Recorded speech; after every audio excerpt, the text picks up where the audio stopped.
ये question CBSE 2023 का है। इसमें two equation of two lines are given and you have to show that these lines do not intersect each other. These are non-intersecting lines. ये prove करना है। अभी non intersecting lines prove करने के लिए अभी हम लोग फर्स्ट इक्वेशन लिखी x-1 is equal to y plus 1 upon 2 is equal to z minus 1 upon 5 is equal to lambda ले लेंगे।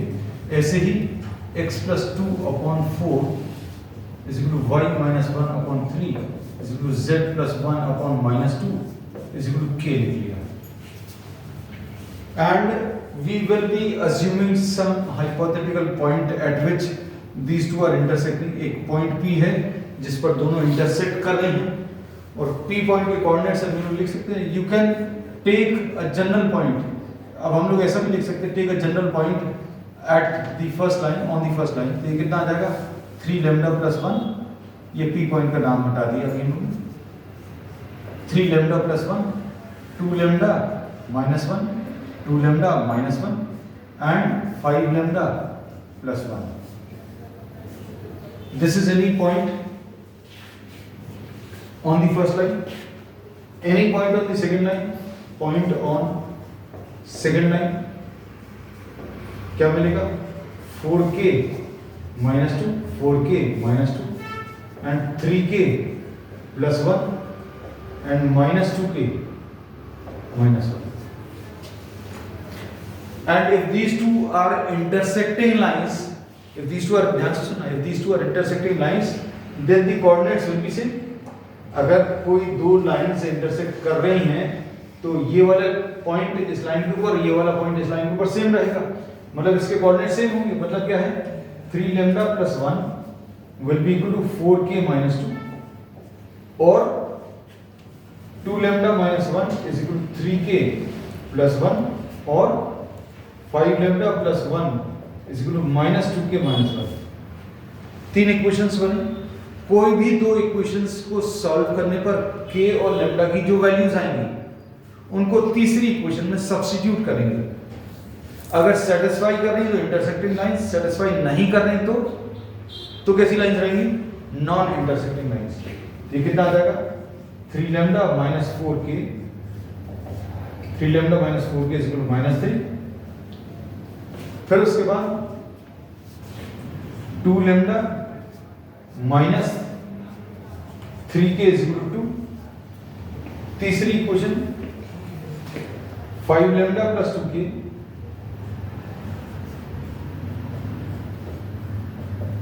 minus 2। देखो ये तीनों इक्वेशंस ऐसे ही आ रही है, जैसे ऐसे ही आ रही। अब कोई भी दो को सॉल्व कर लो जो इजी पड़ जाए। अब हमें देखने में ये इजी लग रही है, ये फर्स्ट और थर्ड, क्यों? क्योंकि इसमें सिर्फ 2 से मल्टीप्लाई करेंगे तो 4k बन जाएगा। तो पहली इक्वेशन क्या है 3 lambda minus 4k is equal to minus 3। 2 से मल्टीप्लाई कर लो इसको तो कितना आ जाएगा 10 lambda plus 4k is equal to minus 4। 13 lambda is equal to minus 7 आएगा। ऐसे ही आ रहा लेमडा की वैल्यू minus 7/13 ये आ रही है। k की वैल्यू -12। k की वैल्यू अब k निकालने के लिए कौन सी इक्वेशन यूज करेंगे? हम लोगों ने कौन कौन सी इक्वेशन सॉल्व करें बस ये याद रखना। हम लोगों ने इन दो इक्वेशंस को सॉल्व करना है, पहली वाली और तीसरी वाली, है ना। दूसरी वाली में सब्स्टिट्यूट करके चेक करेंगे। अब पहले लेमडा की वैल्यू रखो तो 5 into minus 7/13 इसमें सब्स्टिट्यूट कर रहे हैं plus 2k is equal to minus 2। तो 2k is equal to minus 2 plus 35/13 कितना आ रहा -26 प्लस 35 कितना आ रहा -26 प्लस 35 वैल्यूज ऐसी आ रही है बेटा, तुम लोग बोल नहीं रहे You're getting the same values. 35 minus 26 is what? 9. तो k की वैल्यू कितनी? 9/26 है। अब क्या ये वैल्यूज सेकेंड इक्वेशन को सेटिस्फाई कर रही हैं? अगर सेटिस्फाई कर रही हैं तो इंटरसेक्टिंग लाइंस हैं, और सेटिस्फाई नहीं कर रही, कहने का मतलब ये है कि आप कोई दो को पहले दूसरे को सॉल्व करो, तीसरे को सेटिस्फाई करना चाहिए, दूसरे तीसरे को सॉल्व करो, पहले को सेटिस्फाई करना चाहिए, या पहले तीसरे को सॉल्व करो, दूसरे को।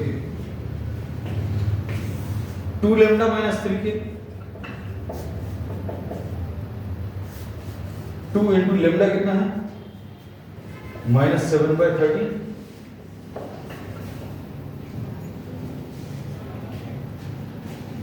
-3k है, 2 lambda -3k।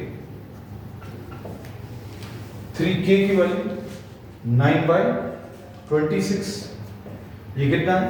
-14/13 -27/26, and this is not equal to 1. So this is not satisfying. Therefore, these are non-intersecting lines. और अगर ये सेटिस्फाई कर रहा होता तो इंटरसेक्टिंग लाइंस होगी। फिर इसमें एक चीज और पूछते, find the point of intersection.